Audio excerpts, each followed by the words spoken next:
25 janvier, début du démantèlement du camp de Cavani. 77 migrants sont déplacés vers des centres d'hébergement. 4 jours plus tard, 40 réfugiés quittent Mayotte direction Paris, comme annoncé par le ministre de l'Intérieur. Mais tous ne vivaient pas dans le camp. Certains avaient un emploi, une situation.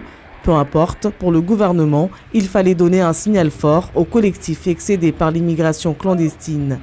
1er février, le préfet Thierry Suquet assiste à la deuxième vague de départ.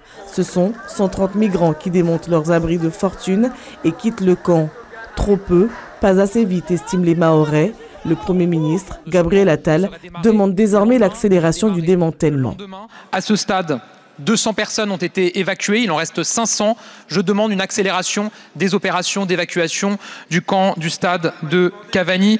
Je le dis très clairement et très fermement, je le redis, le démantèlement de ce camp est en cours et sera mené à son terme. Il y a un proverbe maoré qui dit tant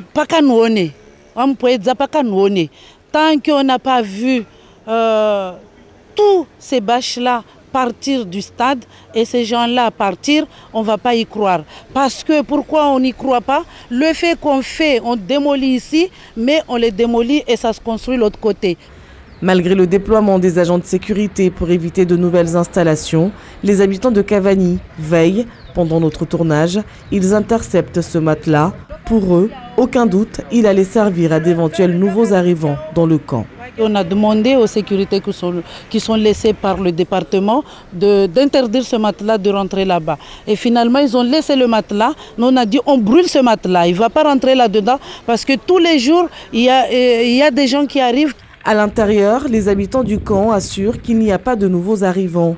Mais il y a bien des ressortissants africains dont la demande d'asile a été refusée. C'est le cas de Derrick. Vous voulez me retourner en Afrique ou au Mozambique? Moi, je suis sûr et certain et j'accepte. Et vous avez dit que vous étiez menacé là-bas. Vous êtes prêt à y retourner quand même? Oui, je suis prêt d'y retourner. Mais le Mozambicain dit être dans l'impasse. Comment quitter ce camp? Comment quitter Mayotte si les associations qui les accompagnent sont fermées par les manifestants? Solidarité Mayotte et Mlezi Mahorais, devenue la cible des Mahorais. La foule, en liesse, se réjouit d'avoir réussi à cadenasser les locaux de Solidarité Mayotte, quartier Massimoni. Depuis, les rideaux de l'association restent baissés, tout comme le portail de Mlezi Mahorais.